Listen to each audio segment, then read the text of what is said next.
Hello, so here I am at the Fuller Lodge in Los Alamos.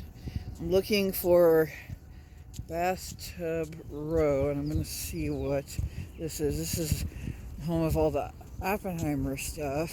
If any of you have seen the movie, I have not. I'm kind of wondering, okay, what's this? What is this? 5 eras of history. I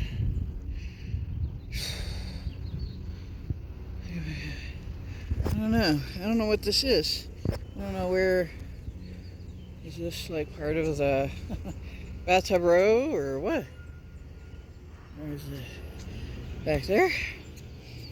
Yeah, this is 5 eras of history. Los Alamos historical walking tour.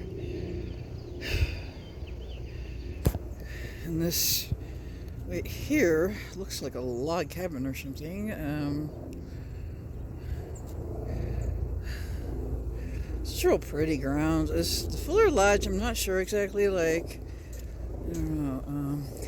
A lot of benches. These little pagoda things. I think that's what they're called, pagodas. This is a real pretty town. It's supposed to be actually. Los Alamos is supposed to be one of the top. Well, it is the top safest town in New Mexico to live, according to Google.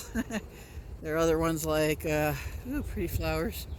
Other ones like Farmington, Roswell, which I've been to both, but I can't get to those by bus. It's way too far, and I don't know if I could even get there by bus.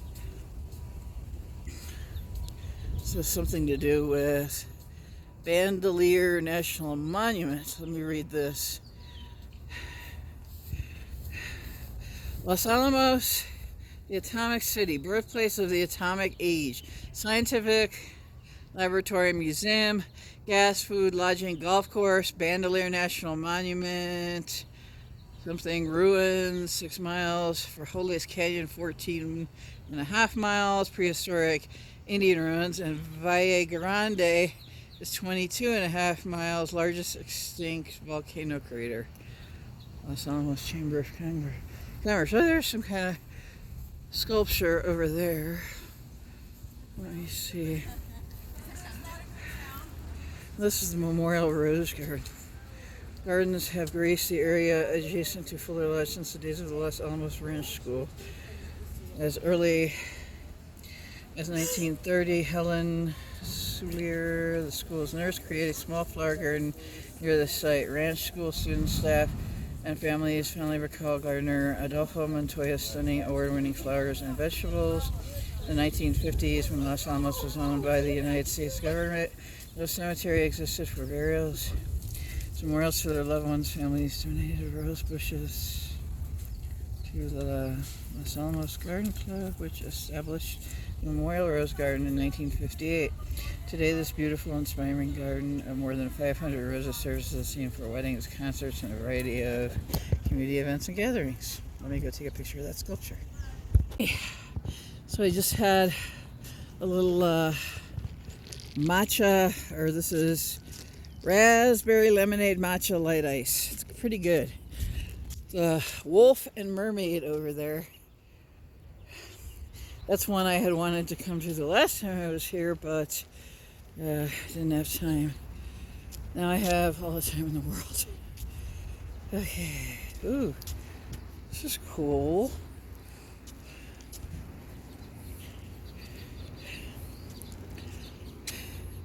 Los Alamos Historical Walking Tour.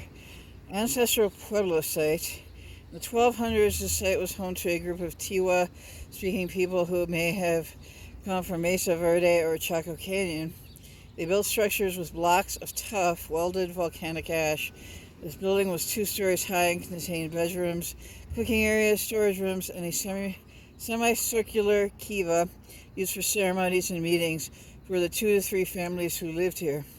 Overpopulation, along with drought, depleted soils, and declining numbers of game, caused the ancestral Puebloans to leave the Pajarito Plateau around the 1500s. There's a Pajarito ski area near here. Anyway, let's see. Ranch school students and lab scientists conducted many archaeological excavations here. The site was reconstructed in the early 2000s with the help of experts from Bandelier National Monument, which is close to here, and I filmed there a couple times. From Bandelier National Monument and input from local pueblos.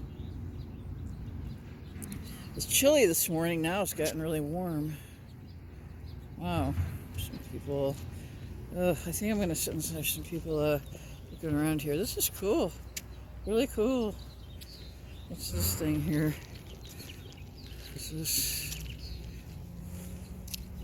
There are so many benches here. That's why I love it. Let me see what this is.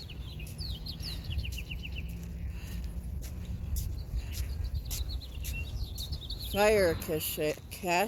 In the 1920s, Los Alamos Ranch School director A.J. Connell hired local homesteader Severo Gonzalez Sr. to build this stone firehouse. It housed a cart with a water tank, pump, and hose for extinguishing fires that were a danger due to drought and the use of wood-burning stoves. It is made of stone from the nearby ancestral Pueblo site. That's cool. Fire cache. So how do you pronounce that? How do you pronounce that? There's a truck going by. Or bulldozer, I'm sorry. Cache or cache? Looks like cache, but... Oh, let's see here. I'm going to sit in the sun. I'm going to bring sunscreen. Well, I need a hat. Okay, well, I'm just going to sit here and drink this. And enjoy the sunshine. I have until 3... I have until like 3:30, almost 3:28 or something. I have to be at the bus stop. There's a bus stop over by the public library, and I was reading the paper. Actually, it was a Plaza Tiempo from Santa Fe.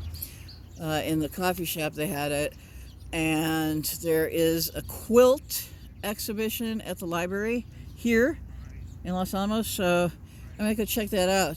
Everything's pretty. There is free public transportation here within the city. Town city of Los Alamos, bus system, and it's very walkable. So, okay. It was private property. And there were some sculptures and stuff, but it was on private property, so I decided not to photograph or film it. So I'm having trouble finding this Bathtub Row, which is the only Bathtub Row. Oh, here it is. Oh my gosh, spoke too soon. This is 1251 Bathtub Row. This is the only bathtub row in the world. I read on one of these plaque things. Okay. Los Alamos Historical Walking Tour Powerhouse. The stone building, which replaced a wooden one that burned in 1933, housed the Los Alamos Ranch School's electrical generators. Foreman Jim Womelstuff and his assistants had to maintain the diesel power plant, which included disassembling it on a regular basis to scrape out the caked on carbon. The power needs of the Manhattan Project soon outstripped the capacity of the ranch school's electrical system. The 600 square foot building was remodeled to help ease the project's housing crunch, and the explosive expert and E-Division group leader George Kistiakowski I don't know if that's right, moved into the powerhouse. Since World War II, the building has hosted the Red Cross, the Manhattan Project, National Historical Park staff, and the Los Alamos branch office of the New Mexico State University Cooperative Extension Agency, among other organizations. Okay. This is